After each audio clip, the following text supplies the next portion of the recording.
आज हम पढ़ेंगे इनकम्प्लीट डोमिनेंस के बारे में। ठीक है जी, ये भी हमारे पास एक फिनोमेना है जेनेटिक्स का। इसमें अगेन हमारे पास क्या है, ये अगेन हमारे पास हेट्रोजाइगस कंडीशन है। हम यहाँ लिख लेते हैं दैट इज हेट्रोजाइगस। हेट्रोजाइगस आपको पता है कि ये वो कंडीशन है जिसमें दोनों अलील जो होते हैं वो डिफरेंट होते हैं। तो ये इसमें क्या होता है, ये हमारे पास सिचुएशन है वेयर इन हेट्रोजाइगस जीनोटाइप जो है, हम यहाँ लिख लेते हैं जो हमारे पास हेट्रोजाइगस जीनोटाइप होता है। ठीक है जी, जीनोटाइप हमारे पास क्या है, जीनोटाइप हमारे पास ये है कि जब भी हम कहते हैं कि जेनेटिक मेकअप एक ऑर्गेनिज्म का किस तरह के उसमें किस तरह के अलील मौजूद हैं, तो ये वो सिचुएशन है जिसमें हमारे पास हेट्रोजाइगस जो जीनोटाइप है वो बोथ अलील जो होते हैं वो एक्सप्रेस होते हैं। ठीक है जी, हेट्रोजाइगस है हमारे पास जीनोटाइप है जिसमें दोनों अलील जो होते हैं हमारे पास किसी जीन के लिए, हम यहाँ लिख लेते हैं बोथ बोथ अलील। ठीक है जी, दोनों जो अलील्स हैं हमारे पास वो क्या करते हैं, वो एक्सप्रेस होते हैं किस तरह, एज ए ब्लेंड। ठीक है, ब्लेंड का क्या मतलब है, एज ए मिक्सचर। ठीक है जी, ब्लेंड का क्या मतलब है, एज ए मिक्सचर। ठीक है जी, एक मिक्सचर सा हमारे पास बन जाता है डिफरेंट ट्रेड्स का।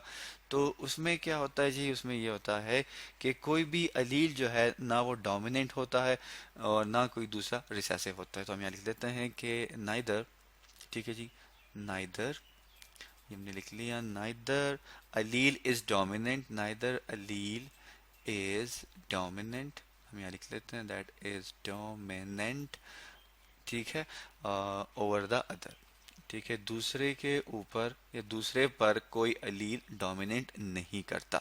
तो ये हमारे पास क्या है जी, ये हमारे पास इनकम्प्लीट डोमिनेंस है। और इसकी जो एग्जाम्पल है हमारे पास वो है जापानीज 4 o'clock प्लांट। हम यहाँ लिख लेते हैं that is 4, that is 4 o'clock। ठीक है, 4 o'clock जो है प्लांट, ये इसके एग्जाम्पल है हमारे पास। अब ये जो प्लांट है इसके जो फ्लावर्स होते हैं इसमें 3 तरह के फ्लावर पाए जाते हैं। ठीक है जी, हम यहाँ लिख लेते हैं एक जो फ्लावर हमारे पास पाया जाता है दैट इज रेड। ठीक है जी, इसको हम रेड से लिख लेते हैं, दैट इज रेड, एक रेड कलर का पाया जाता है। दूसरा जो है ये हमारे पास पाया जाता है पिंक कलर का, हम यहाँ लिख लेते हैं दैट इज पिंक। और जो इसकी थर्ड टाइप है इसके फ्लावर की वो हमारे पास पाई जाती है दैट इज वाइट, हम यहाँ लिख लेते हैं वाइट से, दैट इज वाइट। अब जैसे कि हमें पता है कि आर को रिप्रेजेंट किया जाता है किसी से कैपिटल आर रेड से, वाइट को रिप्रेजेंट किया जाता है स्मॉल आर से। और जो पिंक है हमारे पास ये बनता है इन दोनों की कॉम्बिनेशन के, कि यहाँ से हमारे पास आ जाता है आर और यहाँ से आ जाता है हमारे पास स्मॉल आर।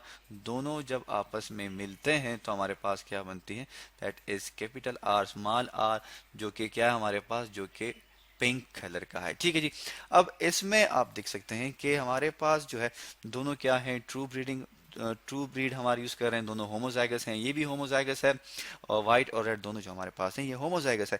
अब इसमें जो है इनकम्प्लीट और कंप्लीट को डोमिनेंस, सॉरी, इनकम्प्लीट डोमिनेंस और को डोमिनेंस में एक डिफरेंस ये है, हम यहाँ लिख लेते हैं कि जो हमारे पास को डोमिनेंस है उसमें जो हमारे पास फिनोटिपिक रेशो जो है और जीनोटिपिक रेशो जो है ये डिफरेंट होती है।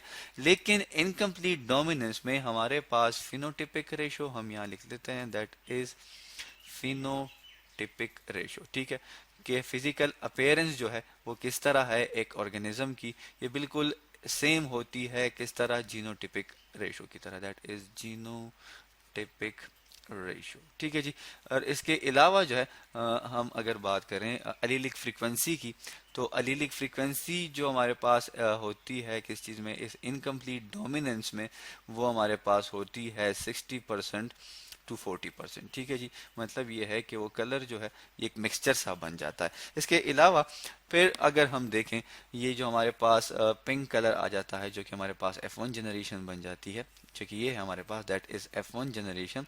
ठीक है जी, अब अगर हम इस F1 जनरेशन को आपस में क्रॉस करें तो हमारे पास क्या बनेगी, हम यहाँ पे देख लेते हैं दैट इज, ये हमारे पास F1 जनरेशन जो है that is capital R small R, जब क्या करेगा कैपिटल आर स्मॉल आर के साथ क्रॉस करेगी तो हमारे पास आ जाएंगे यहाँ से अगेन दो, दैट इज कैपिटल आर और दैट इज स्मॉल आर, हम यहाँ लिख लेते हैं। सिमिलरली यहाँ से भी कैपिटल आर आएगा और यहाँ से हमारे पास स्मॉल आर आएगा। ठीक है, अब जब ये कैपिटल आर ठीक है। इस कैपिटल आर के साथ क्रॉस करेगा तो हमारे पास जो इंडिविजुअल बनेगा वो हमारे पास होगा, हम यहाँ लिख लेते हैं that is capital are, capital R. अगर यही आर जो है हमारे पास ये क्रॉस करेगा इस आर के साथ तो हमारे पास इंडिविजुअल बनेंगे कैपिटल आर, स्मॉल आर। अब यही स्मॉल आर जब क्रॉस करेगा इस कैपिटल आर के साथ तो अगेन हमारे पास बनेंगे कैपिटल आर, स्मॉल आर। और सिमिलरली ये स्मॉल आर जब क्रॉस करेगा इस कैपिटल आर के साथ तो हमारे पास बनेंगे स्मॉल आर, स्मॉल आर। तो हमारे पास अगेन जो है वो रेशो बन जाती है दैट इज 1:2:1। ठीक है, अगर हम देखें तो फिनोटिपिकली हमारे पास that is red, that is white and that is pink. और जीनोटिपिक रेशियो भी हमारे पास ऐसी है, ये हमारे पास रेड है, दो हमारे पास पिंक है और एक हमारे पास वाइट है। तो आज हमने पढ़ा इनकम्प्लीट डोमिनेंस के बारे में कि किस तरह जो है एक जो हमारे पास ट्रेट होता है, एक तरह के ट्रेट होते हैं जिसमें हमारे पास जो है दोनों अलील जो हैं वो इक्वली एक्सप्रेस होते हैं, कोई भी अलील जो है वो ओवर डोमिनेट नहीं करता दूसरे अलील को। तो आज हमने इनकम्प्लीट डोमिनेंस के बारे में पढ़ा।